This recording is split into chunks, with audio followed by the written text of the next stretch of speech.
Next up, we're going to talk about 500 opportunities for young unemployed graduates in the Energy EPC, Energy Performance Certificate Skills Development Program. And Deputy Minister Samantha Graham-Hare joins us in the studio. A lot to talk about.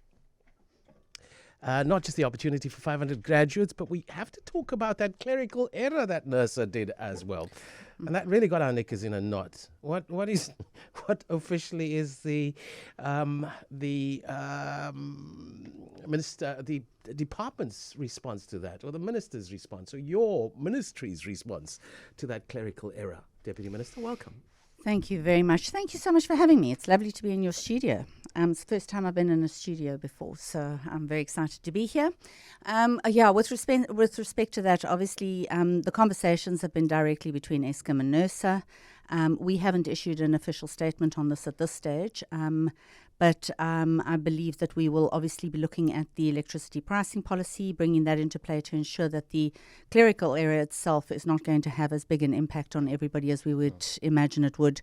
The absolute main objective of our department at this stage is to make sure that we provide not only energy security but affordable, available electricity to the people of South Africa. So that's something that we're going to be having to delve into. It's certainly unacceptable that these types of errors are taking place where people who are responsible for ensuring that they are monitoring and evaluating and regulating the electricity in this country are making this type of mistake. It's just unacceptable. So we definitely have to look at how we're going to address this going forward and what sort of degree of impact it is going to have. Yeah, so at this particular juncture, they actually called it a clerical error or a version control issue.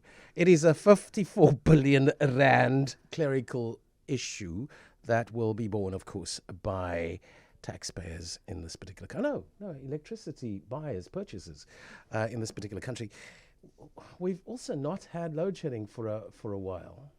Yeah, I think we're at about 109, 110 days today. Yeah. So we're pretty proud of that. That's 110 days of no load shedding at all. And the load shedding that we have had this year has been really minimal. So where we have had it, it's been a day or two. So. And it's been substantive interventions that, it hasn't been like a plaster fix, has it? No, it hasn't. So there have been a multiplicity of avenues that have been used to resolve this. So one of those obviously has been an absolute strict adherence to maintenance. So Eskom have done very, very well in terms of sticking to their maintenance schedules, making sure that the plants are operational, making sure that they've got, the right sort of people in the right sort of systems. There's definitely been a major decline in corruption and fraud.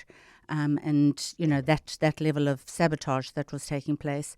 And then, of course, the amount of rooftop solar that's been installed. So, private citizens have played their part in ensuring that they bring down the amount of load shedding just by spending the money that they have on rooftop solar. That's brought in, that's about 6,500 megawatts, which is substantial. 6,000 megawatts, it's not accruing in rand value to Eskom. Exactly, absolutely. So Eskom have just launched Eskom Green.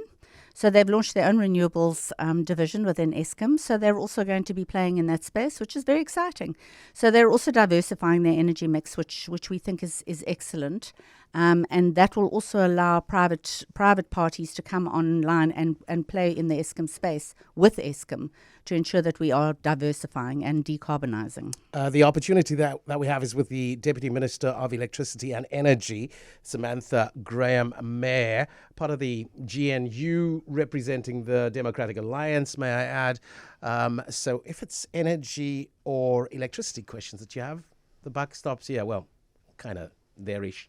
You can give us a call anytime at 021 446 0567. You'll be able to chat directly with her. You can WhatsApp us on 072 567 1567. It is 9:45. 500 graduates that you're looking for. Unemployed graduates. Any graduate, doesn't matter what you've studied.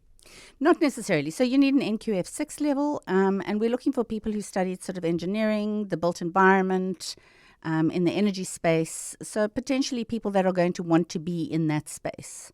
But they do need to have an NQF level 6 or higher. So when you talk about opportunities, are you meaning permanent jobs? At this stage, no. So essentially what we're looking for is to train people up for a year. They will get stipends for that year. But ultimately what we're hoping, because we're trying to create this energy efficiency shift within the country, the idea is that we start now with the energy performance certificates. Those have to be registered for by the end of this year. These are done every 5 years. So we're hoping that what will happen is that entities appoint these graduates. They allow them to work for that year to do the data collection, data analysis, issuing of the certificates, and then they allow them to remain on board to then further the energy efficiency objectives of that organization. So we are hoping that whoever is appointing them now will ultimately absorb them and give them that. But also with the training that they'll receive, they'll be able to set up their own companies so that they'll also then be able to become entrepreneurs and become consultants in the energy efficiency space. It's an old act that this opportunity is tied to, 1998 law. And given, just so much movement on this front, on the energy front and sustainables in the whole wide world, why has that not been updated? That I can't tell you, but the regulations are much newer than the Act. So Okay. the regulations that have been crafted are newer. Look, we're not entirely happy with the regulations as they stand And who would either. craft those regulations? So the minister is responsible for crafting the regulations. So what happens is you create legislation, and then that creates a space within that legislation for a minister to develop regulations that would then allow for the rollout of whatever it is they're trying to achieve. So the regulations are new. Correct. Okay. Well, they're not that new. And as I say, we're not happy with the regulations. We've inherited those, and we feel that they're a little bit bizarre. So, but we have to implement them at this stage, and then we will ultimately be reviewing those once we've passed the 7th of December deadline for the EPCs. Then we will review that deadline, because what we want to be doing is creating an environment where people choose to be energy efficient, as opposed to us threatening them with, jail time or huge fines. We want this to become a choice that people make. So you haven't enforced these regulations then?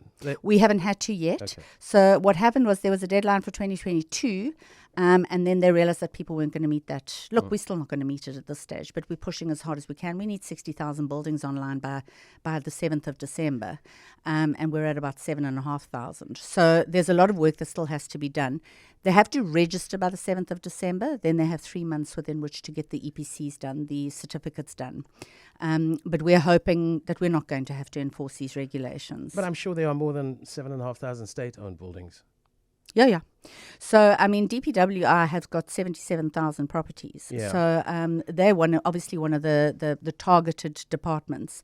And as somebody said to us recently, are you going to throw the Minister of Public Works in jail if he doesn't meet the obligations? So, it is a bit asinine to have a regulation for an energy performance certificate that, allows you to put somebody in jail for 5 years.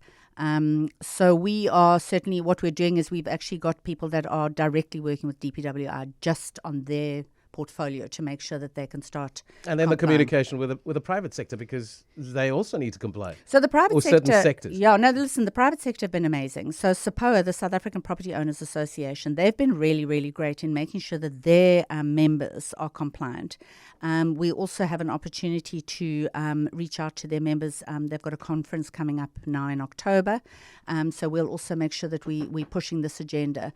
But definitely the private sector have been really, really great. But what happened was they all worked really hard to meet the 2022 deadline, and then government extended it. So then, then people are like, really? So we've done this for what? And people lose interest. So we're now trying to just revive this whole thing and make sure that we get people doing this, make them aware that the deadline's approaching, etc. So we're doing quite a large media campaign on this. I think the big question would be, what is an energy performance certificate? So essentially what we like to say is that energy efficiency is the first fuel. In other words, a megawatt that we don't have to produce is far better than a megawatt that we do have to produce. So energy efficiency is around saving megawatts. It's around finding ways to use energy in a more efficient way. So what we're trying to do now is establish a baseline for the buildings. So it's government buildings over 1,000 square meters. It's private buildings over 2,000 square meters. The idea then is to establish this baseline now. And then we have 5 years within which we can now start to bring down the sort of levels of electricity usage. So it's about retrofitting your lights. It's about, using solar geysers. There's energy efficient paints you can put on your buildings. There's a whole host of interventions that can be done. One of the problems, obviously, though, is that it requires a bit of an upfront cost, and people are reticent of, in terms of spending that money. But if we can get people to spend that money now, they will understand the overall savings that are made, because obviously you're using far less energy. So in a future where the regulations are enforced, there's going to be a need for energy performance certificate practitioners. And this is what you're looking to create an arsenal of. Correct. So now that initially it'll just be this data collection and analysis to issue the certificate. And then what we'd like is for people to actually have their own energy practitioners within their organizations that can then monitor their energy efficiency, that can then, basis. Okay, so that's what it's all about. EBC Skills Development Program aims to train unemployed graduates with a NQF level 6 or higher qualification in engineering and built environment, energy studies or sciences. And once recruited, these graduates will be equipped with skills in data collection, processing, and understanding of energy performance certificates. This is what we are talking about for 500 unemployed graduates. Okay, so that means we are going to become more efficient in our use of energy, less revenue to Eskom. Yeah, that's why our bills are so high. And I think that's a point that Ian wants to make. Let's take a listen, Joe. And it sounds to me, that, listen to the Deputy Minister speaking, that we as citizens who have added solar are now reducing the load on Eskom, but also reducing Eskom's income. And therefore, when we do use Eskom, we have to pay more. It just seems really strange to me that we take responsibility for our own lives, and then we have to pay for taking responsibility and pay extra for the electricity we do use, because we try to avoid using Eskom in the first place by putting in solar. Something just doesn't work in my brain. Anyway, Ian from Stellenbosch. I'll push it a little bit, Deputy Minister. I'll say that's your powder keg. Electricity prices. I suggest it's a powder keg. And I cannot argue with you more. I cannot disagree with you more. No, less. I can't disagree with you. Absolutely. Electricity prices, we've reached a point now where people are having to make choices between whether they buy food or buy electricity. And that's unsustainable, and it's something that we cannot have in this country. So while it is our job to make sure that Eskom and its employees are protected because they're a state-owned entity, it is also our job to make sure that the 63 million people that live in this country have fair access to electricity that they can afford. So in as much as we are reducing Eskom's income, and their the usage of their service, they need to also diversify. They need to move into a more competitive market. We need to be in a position where we can negotiate our pricing.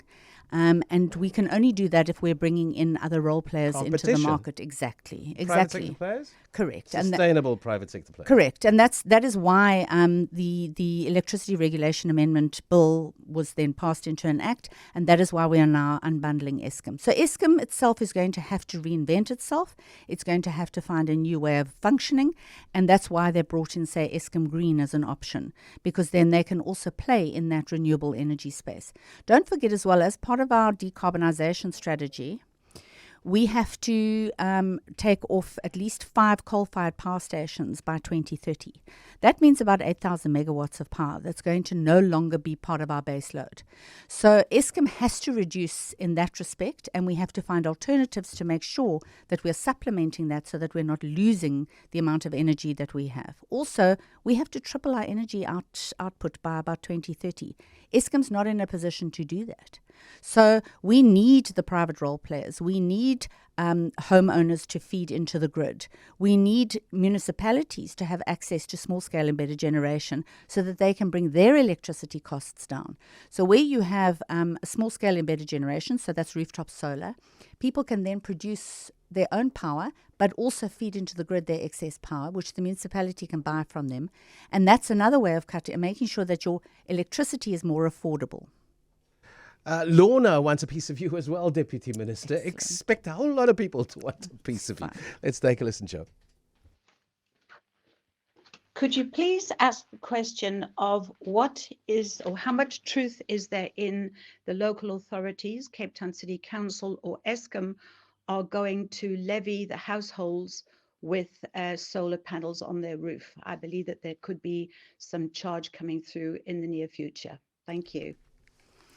Okay, so there's been a lot of talk around that, and Eskom has threatened that they're going to charge people. So one of the things that's really, really important for people to understand is that if you are grid tied, in other words, if you have a solar system that is linked to the grid, you need to ensure that your solar system doesn't affect the grid. So you need to make sure that you have a sufficiently qualified person to install it, sign off on it, and make sure that the quality of your feed-in is not going to hamper the functioning of the grid. So one of the things we need is for people to register their solar systems. In addition, we need to know where there are live systems, because if the municipality or Eskom switch off the grid because they need to do maintenance and they're not aware of who's still live, there's a very real risk of people getting hurt. So what we are asking for is registration of solar panels or registration of solar systems. One of the conversations that has been had, at one point they said it had to be signed off by an engineer, an electrical engineer. That costs about 20,000 Rand, and we were just saying that, that's just untenable for people with small systems. So they are looking at reviewing that and changing that to say just an electrician who's got this, certified can then sign off on it. It's about 1,500 Rand, and you would need that COC anyway in order to get insurance on that system. So it's not an additional cost. So what we do need is people to register. We cannot understand why anybody would want to then charge a levy on the power that you are producing. To me, it just doesn't make sense. It's also less revenue for the municipality. Well, exactly. But, so the municipality is going to want to tax you. That's their problem, and they must deal with it. They must find other solutions. But if they're buying from you the cheaper electricity and selling it at the same cost that they're selling Eskom power, they're already making extra money. So they need to find a revenue model that works. We cannot be disincentivizing people to put up solar panels when it's something that we need in our energy mix. The reality is we should be paying less for energy into the future with economies of scale coming on board. But Philip says, is it true that Eskom has the highest paid average workers in South Africa? It's possible. It's a state-owned company, and these are the kind of statistics we get from them often. Yeah, it could be. I can't verify that yes or no. But when you've got a company that's been around for 102 years and they've got 42,000 employees, and every year they do salary increases, there's a good chance that they are highly paid. Well, you did suggest that we are extracting more efficiency from that. So let's take that win, but let's build on that as well. Deputy Minister, thank you for your time. It's appreciated. Deputy Minister Samantha Graham-Hare, Deputy Minister of Electricity, appointed in this position June 2024. Prior to that, she served as a Member of Parliament for the DA since 2019. Various shadow ministry positions, including Shadow Minister of Electricity. Also a background in local governance, having served councillor with the Beyers Naudé local municipality.